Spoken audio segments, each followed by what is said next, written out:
प्रणाम स्टूडेंट्स, कैसे हैं आप सब लोग। आशा करता हूं अच्छे होंगे। ये बीएससी थर्ड सेमेस्टर फिजिक्स की क्लास है जो रोजाना शाम को 5 बजे होती है। केमिस्ट्री आपकी 5:30 बजे होती है और मैथमेटिक्स हमारी एप्लीकेशन फिजिक्स गुरु पर चल रहा है। आज हम बहुत बड़ा टॉपिक कवर करेंगे, मतलब हम एम्पियर्स लॉ करेंगे, इसके बाद टोरॉइड और सोलिनॉइड इसके बाद करेंगे और curl of a magnetic field भी करेंगे।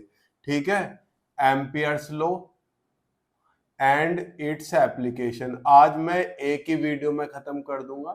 नहीं तो मैं करता क्या हूं, ये 3 वीडियो में खत्म होता था, एम्पियर्स लॉ एक वीडियो में और फिर इसकी 2 वीडियो में इसकी एप्लीकेशन।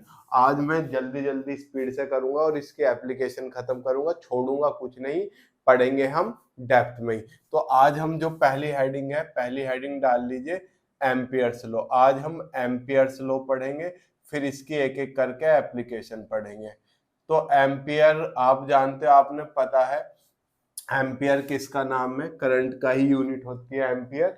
तो हम इसके बारे में लिखते हैं according to this law, according to this law the line integral, line integral. Sir ये लाइन इंटीग्रल क्या है बच्चा? इंटीग्रल 3 तरह के होते हैं।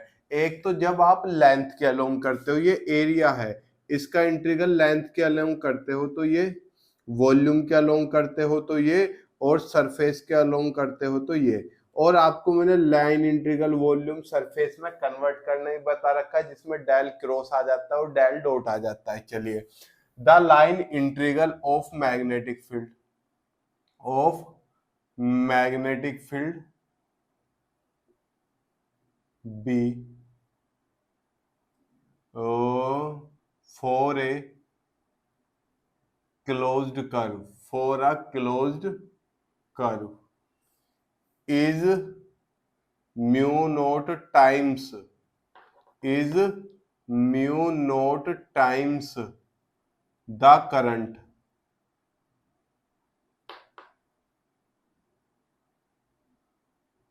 through the area bounded by the curve। मतलब अरे यार ऐसे समझो, ये कोई वायर है, इसमें कितनी करंट आई, यहाँ पी पॉइंट पे बतानी है, तो पी पे हम क्या बनाएंगे, क्लोज्ड कर्व बनाएंगे। बना लिया, तो हमें ये रेडियस आर है, तो मुझे हम मैग्नेटिक फील्ड बताना है। तो मैग्नेटिक फील्ड का जो लाइन इंटीग्रल होगा mu naught times the current होगा, यही तो है the line integral of the, अरे आपने वो नहीं पढ़ा था, B dot D S is equal to 1/एप्सिलॉन नॉट टाइम द चार्ज। तो सेम ही तो है, लाइन आ गया यहाँ, एप्सिलॉन नॉट की जगह वो आ गया म्यू नॉट, और चार्ज की जगह आई आ गया, क्योंकि चार्ज इलेक्ट्रोस्टैटिक में मेन रोल निभाता है और मैग्नेटोस्टैटिक्स में करंट से मेन रोल निभाता है। यही तो है आपका। अब एक तरीके से इसका सिंपल वे में मैं प्रूफ करने की कोशिश करूं, प्रूफ, इसका प्रूफ देखते हैं बेसिक वे में, इसका प्रूफ। ठीक, according to Biot Savart law, Biot Savart law, the magnetic field, the magnetic field at distance r is given by, at distance r is given by, कितना हो गया बच्चा मैग्नेटिक फील्ड? B बराबर आपने पढ़ा तो है म्यू नोट अपॉन 4 पाई 2i अपॉन कैपिटल R। क्या मैंने ये निकलवा नहीं रखा? बताओ मुझे फटाफट, बताओ ये मैंने निकलवा रखा या नहीं निकलवा रखा? अब हम क्या करेंगे, इसकी LHS लेंगे। Now B dot DL is equal to कितना, इसका इंटीग्रल लो, क्लोज्ड इंटीग्रल लो, ले लिया। अब जो आपका यहाँ पे लेंथ होता है वो रेडियस वेक्टर के 90 होता है, 90 डिग्री होता है नहीं ये देखो करंट है, ये पैरेलल ना होगी, तो कितना आ गया, B D L cos zero. Cos zero की वैल्यू क्या होती है, 1, तो कितना हो गया, बी डी एल, ये हो गया, ये हमारा इसके बराबर। देखो close integral of B dot D L किसके बराबर आ गया, close integral of B D L के। अब बी तो कांस्टेंट, डी एल बाहर। अब डी एल का इंटीग्रल ये आपने एक वायर के लिए लगाया था, और जब उस वायर को सर्कुलर लेंथ देते हो तो लेंथ क्या सर्कमफेरेंस के बराबर नहीं होती। ये बेटा एक लेंथ लंबाई का है, मैंने इसे मोड़ के गोला बना दिया, तो इसकी लंबाई सर्कमफेरेंस मतलब परिधि के बराबर ना हो जाएगी 2 पाई आर। तो भैया डीएल का इंटीग्रल क्या आ जाएगा, b इंटू 2 पाई आर। ये आ गया मेरे पास, क्या आ गया मेरे पास, b डॉट डीएल की वैल्यू। अब मैंने b की वैल्यू रख दी फ्रॉम फर्स्ट। b की वैल्यू देखो कितनी है, mu naught upon 4 pi, mu naught upon 4 pi into 2i upon R. मैंने रख दी b की वैल्यू इंटू 2 पाई आर, ऐसा का ऐसा ही 2 पाई आर, ये वाला एज इट इज। ये मैंने किस इक्वेशन से रख के, फ्रॉम फर्स्ट से रखी है। अब यहाँ देखिए पाई से पाई कटा, आर से आर, 2 2 जा 4, 4 से 4 कट गया, तो क्या म्यू नोट और आई ना बचा। लो जी फटाफट इसका स्क्रीनशॉट ले लीजिए, हैंस प्रूव्ड। ये बात क्या होगी मेरी, प्रूव्ड होगी। एम्पियर्स लॉ भी आप समझ गए। अब इसकी एप्लीकेशन पढ़ते हैं, इसका स्क्रीनशॉट ले लीजिए फटाफट। मैं थोड़ा आउट जा रहा हूँ, लो बस।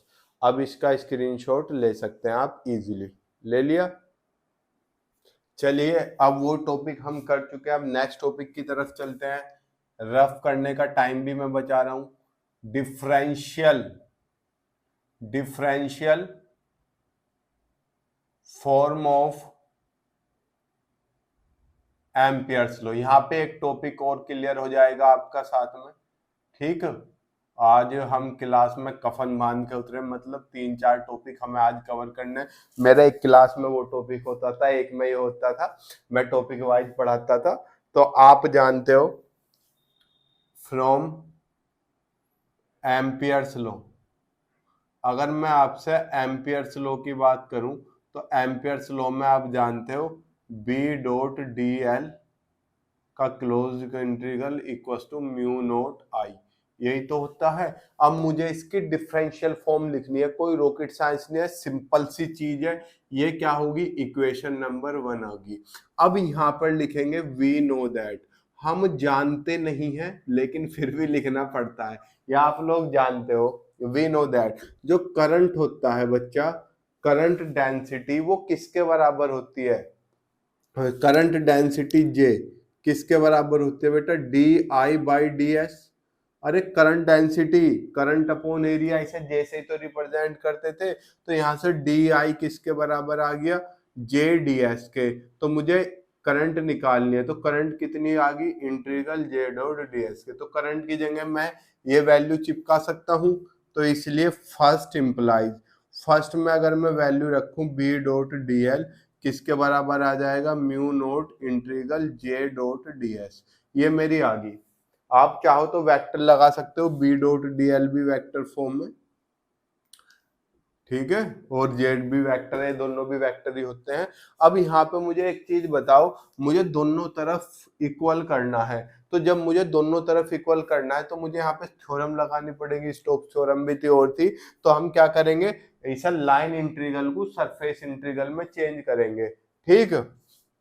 On converting the line integral into volume नहीं बेटा, area integral into area integral. तो मैं लाइन इंटीग्रल को एरिया इंटीग्रल में कन्वर्ट कर रहा हूं। आप याद रखना आगे में, अगर मुझे कोई ए डॉट डी एल दे दिया, लेंथ के अलोंग इंटीग्रल दे दिया, और मुझे इसे किस में बदलना है, सरफेस में बदलना है, तो मैं कुछ नहीं करता, इसका डेल के साथ क्रॉस कर देता हूं। क्या कर देता हूं, क्रॉस, डेल डॉट हो गया, और ये किसके अलोंग इंटीग्रल हो गया, सरफेस के। लो जी इतनी छोटी सी बात थी, कोई रॉकेट साइंस था नहीं, हो गया। ये लाइन इंटीग्रल ऐसे सरफेस में बदलता है, लाइन इंटीग्रल जिस क्वांटिटी का कर रहे हो उसके क्रॉस कर दो डेल के साथ। चलो इसलिए ये इक्वेशन नंबर सेकंड मान लो। इसलिए आपका बी डॉट डी एल जो है, बी डॉट डी एल का जो लाइन इंटीग्रल है, मैं उसे सरफेस में बदलता हूं, तो बी के साथ क्या आ जाएगा, डेल क्रॉस बी वेक्टर और डॉट ds वेक्टर। लो ये कन्वर्ट हो गया। स्टोक्स थ्योरम भी बोल रहा था, आपको डिटेल में नहीं घुसना, मैथमेटिकल फिजिक्स जो हमसे फर्स्ट सेमेस्टर में पढ़े हैं वे इसे जानते होंगे भली बात ही। ठीक, on putting this value in equation second, on putting this value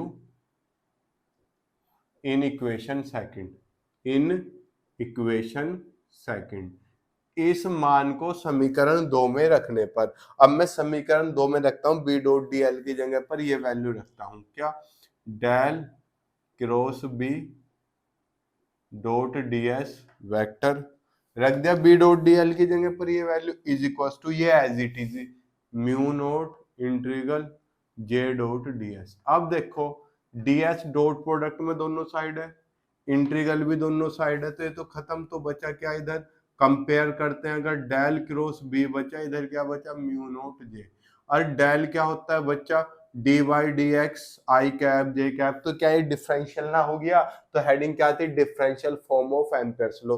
थोड़ी सी खोपड़ी और चलाओ, डेल की क्रॉस प्रोडक्ट क्या कहलाती है, कर्ल कहलाती है, तो आप इसे ऐसे भी तो लिख सकते हो, curl of magnetic field, low curl of magnetic field भी हो गया आपका। तो यहाँ दो टॉपिक खत्म हो गए, कर्ल ऑफ मैग्नेटिक फील्ड बोलता है एम्पेयर्स लॉ से, तो भी यही करना है, एम्पेयर्स लॉ की डिफरेंशियल फॉर्म पूछता है तो भी ये आपको यही करना है। फटाफट इसका स्क्रीनशॉट ले लीजिए। चलिए अब इसकी एप्लीकेशन करते हैं। ये तो आप पढ़ चुके हैं एम्पेयर्स लॉ की डिफरेंशियल फॉर्म भी पढ़ चुके।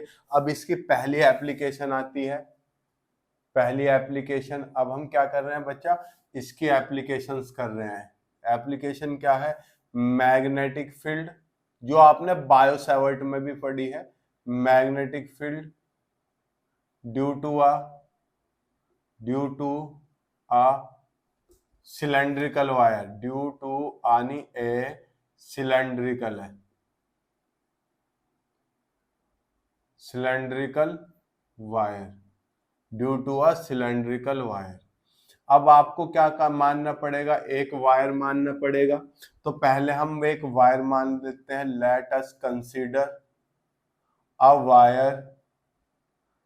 Wire A B through which जिसमें से थ्रू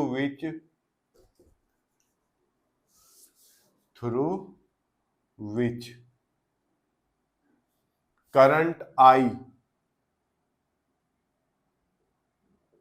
इज फ्लोइंग, उस वायर में से क्या करंट फ्लो कर रही है, आई करंट फ्लो कर रही है, द लाइंस ऑफ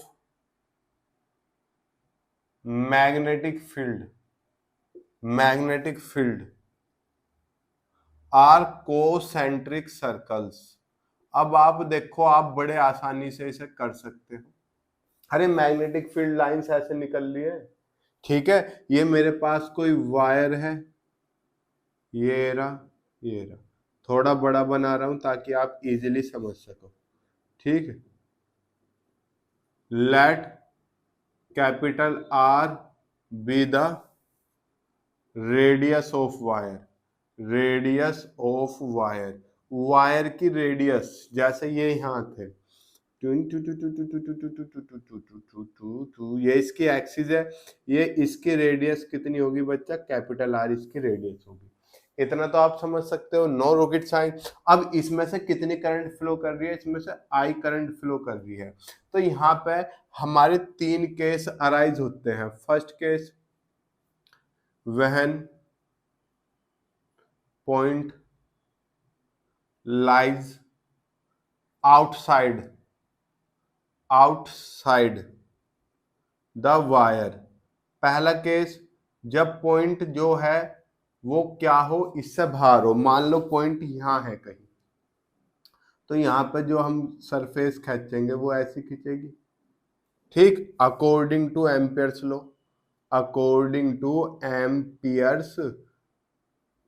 लॉ।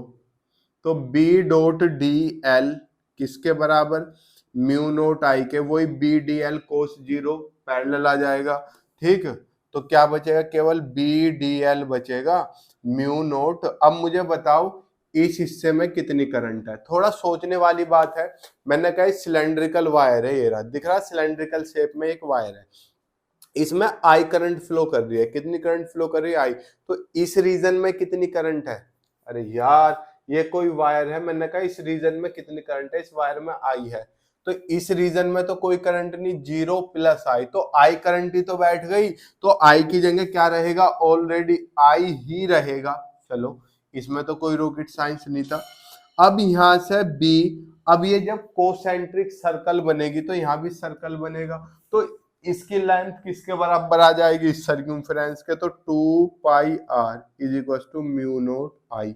तो यहां से बी किसके बराबर, ये तो वायर तो सेम ही आएगा बच्चा जो हमने, चलो अभी पहले लिख लो, B dot B equal to mu naught I upon 2 pi R, मैं ऐसे लिखता हूं इसे, B equal to mu naught upon 4 pi into 2 I upon R. बात एक ही है सर, बायो सावर्ट में भी तो यही आ रहा था, हाँ भैया वायर तो सिलेंड्रिकल ही है, तो आंसर तो लास्ट में सेम ही आना है, लेकिन ये एम्पियर्स लॉ से निकालना है, वो हमने बायो सावर्ट से निकाला है, बायो सावर्ट से भी निकाल रखा है हमने। अब अगर पेपर में निकालने के लिए आ जाता है तो आप इससे निकालो चाहे बायो सावर्ट से, अगर उसने नहीं दिया, लेकिन अगर उसने बोल दिया बायो सावर्ट से ही निकालना है तो आप बायो सावर्ट से ही निकालोगे, और उसने एम्पियर्स बोल दिया तो आप एम्पियर से ही निकालोगे। चलिए अब हम आगे चलते हैं। जब वायर इसकी सरफेस पर लाई करे, सेकंड, हालांकि ये कराता नहीं, मैं सीधा थर्ड केस कराता हूं, व्हेन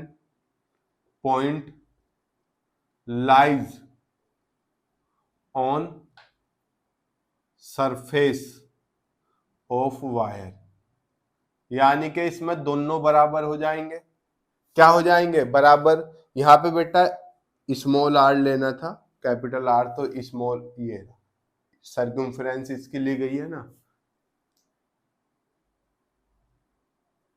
तो अब पी पॉइंट कहां होगा, ये वाला, ये यहां आ जाएगा, यहां आने का मतलब दोनों बराबर आ जाएंगे, तो आप सीधा इससे वैल्यू रख दो, mu naught upon 4 pi 2 I, small R की जगह भी कैपिटल आर आ जाएगा। समझ गए।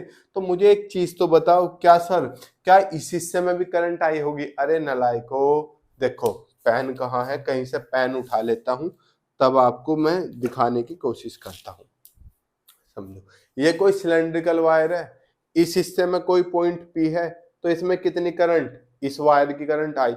मैंने कहा यहाँ सरफेस पे कोई पॉइंट है, देखो यहाँ देखो पास से, इसकी इस सरफेस पे कोई पॉइंट है, यहाँ पे है, तो इसमें कितना करंट, तो इसके सरफेस के अंदर भी तो वायर आ रहा है, दिख रहा है, सरफेस के अंदर क्या आया, वायर ना आ गया, तो पूरा का पूरा वायर आ रहा है, तो आई करंट होगी। समस्या कब आएगी, समस्या आएगी तब जब हम इनसाइड द वायर लेंगे। मान लो मैंने यहाँ ले लिया, तो करंट इस हिस्से की ली जाएगी, पूरे में तो आई है, लेकिन मुझे लेनी किस हिस्से की पड़ेगी, केवल इस हिस्से की, तो इस हिस्से में मुझे करंट की वैल्यू निकालनी पड़ेगी। अगर मैं इस हिस्से में करंट की वैल्यू निकाल लेता हूं तो चीजें आसान हो जाएंगी। ठीक, अब थर्ड केस लिखते हैं। थर्ड केस क्या है, when point lies inside the wire, wire के अंदर हो, यानी कि जो आपका स्मॉल आर है वो कैपिटल आर से छोटा हो, स्मॉल आर जो है वो कैपिटल आर से छोटा होगा, तो अब मुझे करंट की वैल्यू निकालनी पड़ेगी। Let in this region current is, electric current लिख लेना आप, electric current is I dash, I dash मान ली मैंने करंट, इसलिए B बराबर कितना आ जाएगा बच्चा, सेम यही आएगा, mu naught upon 4 pi into 2 I upon R, I की जगह क्या आ जाएगा, आई डैश, ये क्या होगी इक्वेशन नंबर 1। तो मुझे आई डैश की वैल्यू निकालनी है, अगर मैं आई डैश की वैल्यू निकाल लेता हूं तो मेरा डेरिवेशन खत्म, और नहीं निकाल पाता हूं तो मेरे नंबर खत्म, नंबर मतलब मार्क्स खत्म। चलिए इसे करते हैं कैरी, इधर का हिस्सा चलो अभी तो इधर है, इधर लिख लेते हैं हम। ठीक, हमने टोटल में कितनी करंट माननी थी, आई, वी नो द करंट, दिख रहा है, दिख रहा है, इन रीजन, कौन से रीजन में, जिसका area pi R square, capital R ही तो माननी थी, ये रहा, इसका रीजन का एरिया कितना है, कैपिटल पाई आर स्क्वायर। इस रीजन में करंट कितनी माननी है हमने, आई, यूनिट में कितनी होगी, so the current in unit region कह लूं या एरिया कह लूं। देखो मैंने कहा 20 बनाना 40 रुपीज के हैं, तो एक बनाना कितने का, 40/20 का, 2 रुपए का ही तो, अरे 20 केले 40 रुपए के, तो एक केला कितने का, 40/20, तो पाई आर स्क्वायर में आई करंट है, तो एक में कितनी होगी, आई अपॉन पाई आर स्क्वायर, यही तो होगी। कोई रॉकेट साइंस नहीं, सिंपल वे में समझा रहा हूं, लेकिन मुझे क्या करना है चांद मेरे, मुझे रीजन एक में नहीं निकालनी। जब ये कोई सिलेंड्रिकल वायर बन गया, ये रहा, ये कोई सिलेंड्रिकल वायर बन गया, इसके अंदर है कोई पॉइंट, तो मुझे इस रीजन में निकालनी है, इसकी रेडियस स्मॉल आर है, तो इस रीजन का एरिया कितना हो गया, पाई आर स्क्वायर, तो मुझे पाई आर स्क्वायर रीजन में निकालनी है। So current in region pi R square will be, small वाले में कितनी होगी, मैंने आई डैश मानी हुई है, विल बी आई डैश, तो आई डैश की वैल्यू निकल के आएगी, समझो 20 बनाना कितने के, 40 रुपए के, एक बनाने की कॉस्ट निकाल ली 40/20, तो 10 बनाना की कितनी, जो एक की आई है उससे क्या करूं, जितने की पूछ रहा उतने की गुना कर दूं, तो जो एक की आई है जितने की पूछ रहा है इतने की, उससे गुना कर दूं, तो एक की कितनी आई, पाई आर स्क्वायर, तो इससे गुना कर दूं पाई आर स्क्वायर से। तो यहां देखो पाई से पाई कैंसिल आउट, तो कितना आ गया, I into R square upon R square. तो putting this in equation first, तो फर्स्ट इंप्लाइज बी बराबर कितना, mu naught upon 4 pi, mu naught upon 4 pi, चलिए into 2/r, 2/r, I dash की वैल्यू क्या है, I R square upon R square. देखो अब यहाँ देखो आर से तो आर कैंसिल आउट, तो मेरे पास बचा कितना, B equal to mu naught upon 4 pi into 2IR upon R square. लो फटाफट इसका भी स्क्रीनशॉट ले लीजिए, हालांकि आप 5G के जमाने के हैं, आप मुझसे कहे बिना ही आपने ले लिया होगा।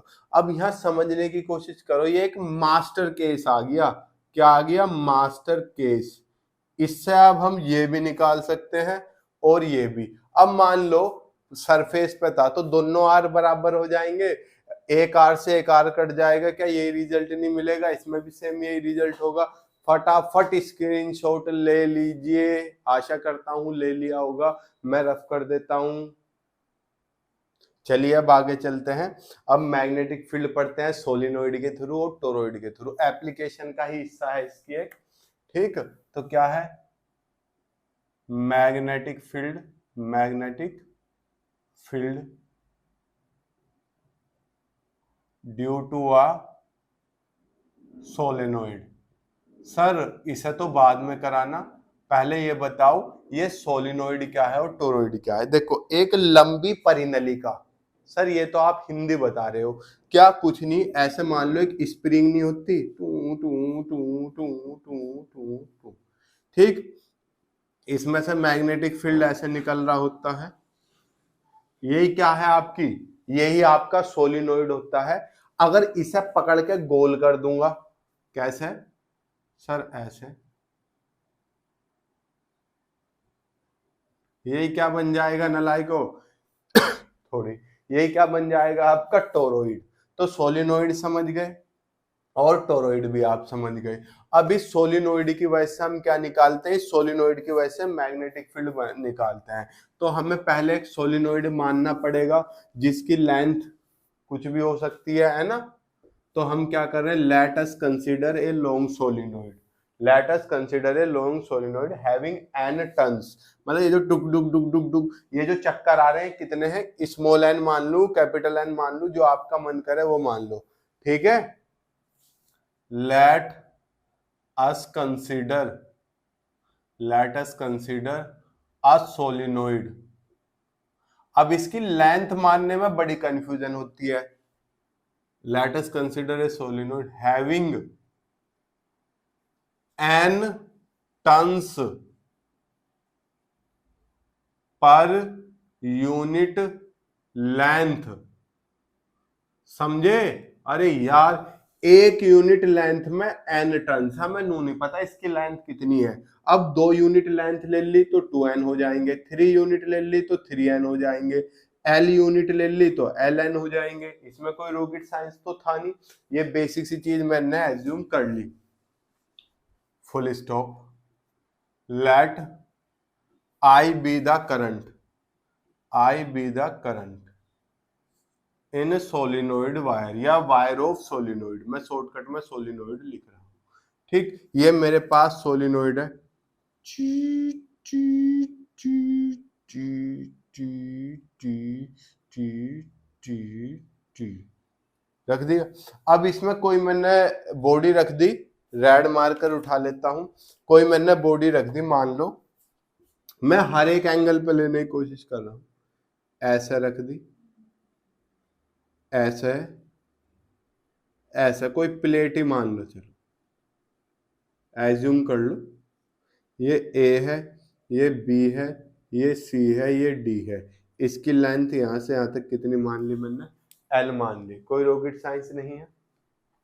तो अगर मैं एम्पियर्स लॉ लगाऊं तो आप एम्पियर्स लॉ भली बात ही जानते हो, कितना होगा, म्यू नॉट आई। तो एम्पियर्स लॉ लगाने के लिए आपको B dot D L equal to mu naught I ये लगाना पड़ेगा। तो मैं इसकी वैल्यू निकाल लूं और आई की वैल्यू निकाल लूं। म्यू नॉट तो कांस्टेंट है ही, तो आई की वैल्यू पूरे में तो आई है, लेकिन मुझे इस रीजन में निकालनी है। चलिए निकाल लेते हैं। नाउ अब हम निकाल रहे हैं बी डॉट डी एल। भैया देखो आप थोड़ा ध्यान से, ये होता है लेंथ के अलोंग, किसके अलोंग, लेंथ के अलोंग। और यहाँ पे कितनी लेंथ है, 4 लेंथ है, A B B C C D D A. तो मेरा जो बी डॉट डी एल है वो भी 4 लेंथ में टूट जाएगा, ए बी के अलोंग प्लस बी सी के अलोंग प्लस सी ए के अलोंग, सी ए के नहीं सी डी के अलोंग प्लस डी ए के अलोंग।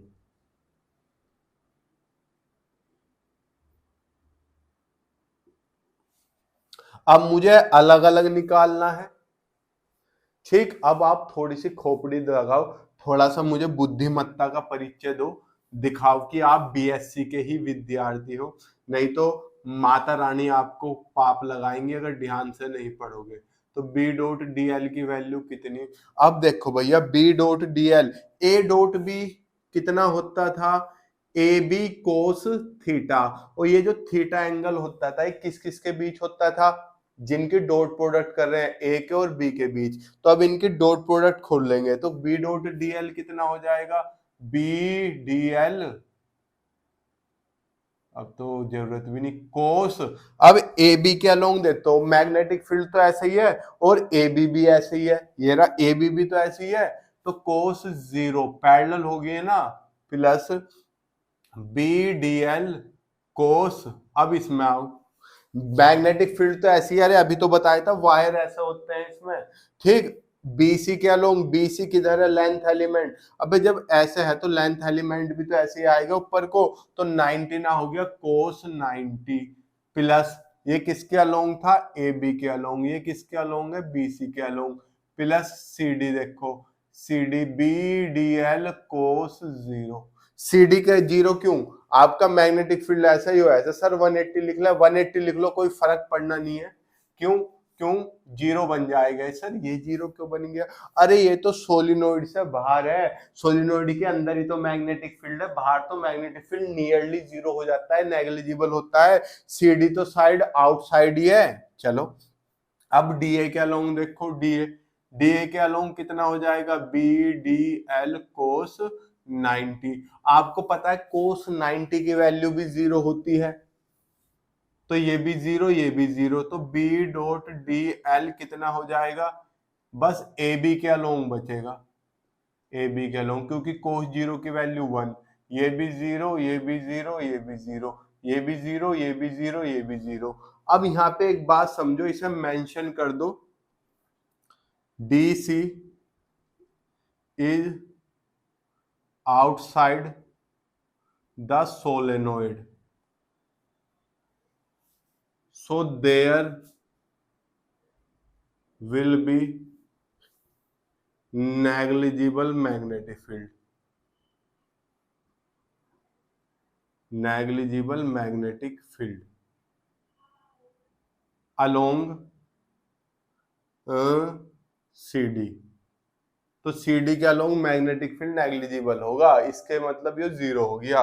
तो इसलिए मेरे पास जो B.DL बचा है वो कितना बचा है? B।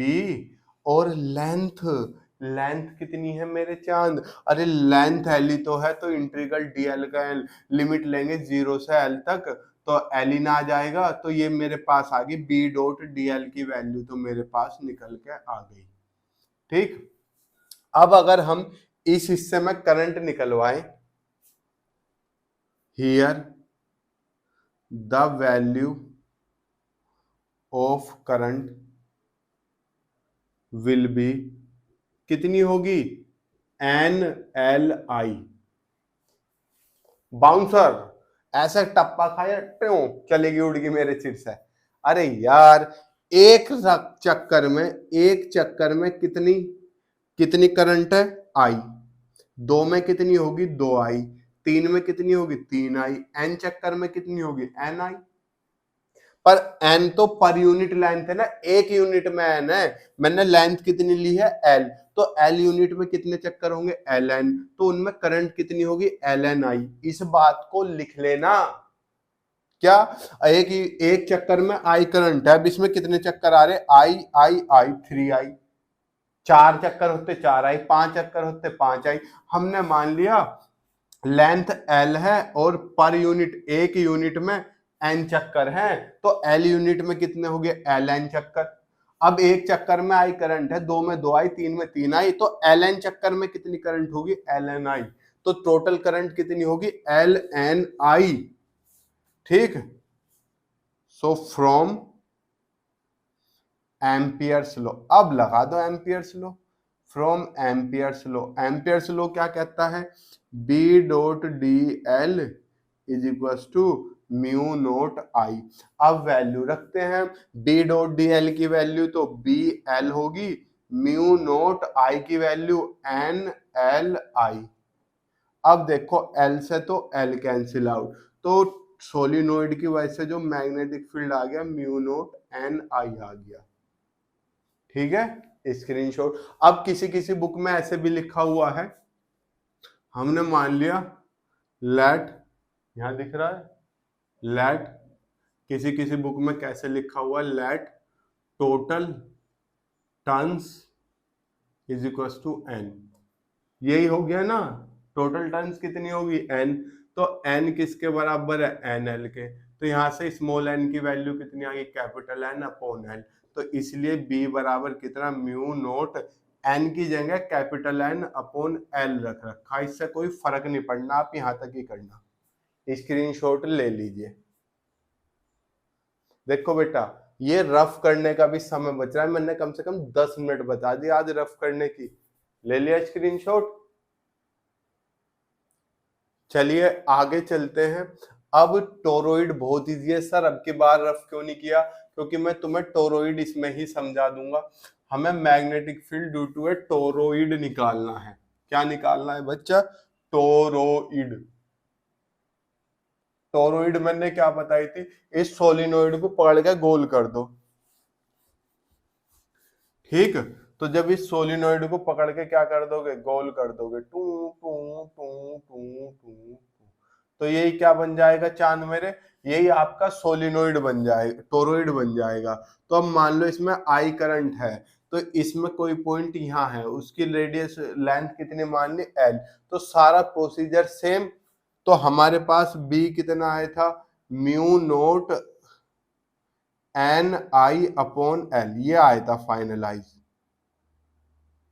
आता इसमें भी यही है, सेम डिट्टो छाप दियो यहां से यहां तक, डिट्टो। कितना आ जाएगा, म्यू नोट एन आई आ जाएगा। तो यहाँ पे बी बराबर म्यू नोट एन की जगह क्या आ जाएगा, capital N upon L into I. बस इसमें एक दिक्कत होती है, उसमें तो सीधी लेंथ थी, इसमें सीधी लेंथ नहीं होती, सर्कुलर शेप में है, और सर्कुलर शेप में लेंथ किसके बराबर होती है, 2 पाई आर के। तो एल की जगह क्या आ जाएगा, 2 पाई आर, ये हो जाएगा mu naught capital N I into 2 pi R. फटाफट स्क्रीनशॉट ले लो। ठीक, देखो बच्चों, एम्पियर्स लो मैंने एक ही वीडियो में पूरा करने की कोशिश करी है, इसकी एप्लीकेशंस भी पूरी करा दी है, और इसके वो भी करा दिया है मैंने, डिफरेंशियल फॉर्म भी करा दिया जिसमें कर्ल ऑफ मैग्नेटिक फील्ड निकल के आया है। अब आपको कोई समस्या नहीं होनी चाहिए, कोर्स ठीक रफ्तार से चल रहा है। ये भी इसलिए करा दी क्योंकि 2 क्लास ऑफ लग गई थी। अब आपकी ये यूनिट खत्म, बस मैग्नेटिक में प्रॉपर्टीज रह गया है, मॉडल्स ऑफ मैग्नेटिज्म वाला, डायमैग्नेटिक पैरा, अरे लो चुंबकीय, अनुचुंबकीय और प्रतिचुंबकीय, और ये यूनिट आपकी खत्म। फिर टाटा बाय बाय। फिर यूनिट थर्ड फोर्थ ये लगभग 10 दिन में बुक आपकी खत्म हो जाएगी। मिलते हैं हम आपसे कल, तब तक खुश रहिए, मुस्कुराते रहिए। हाँ, एक चीज और सुनो काम की, हमारा अर्थमेटिक मैथ चल गया है जिसमें हम ये वाला मैथ करा रहे हैं, ये रहा, आप देख सकते हो कौन सी क्लास के, SSC, bank, railway, NDA, CDS, PO, सबके लिए है, दूसरे चैनल पर, जिसका लिंक डिस्क्रिप्शन बॉक्स में दिया गया है, आप वहां से डाउनलोड कर सकते हैं। Bye, tata, good night.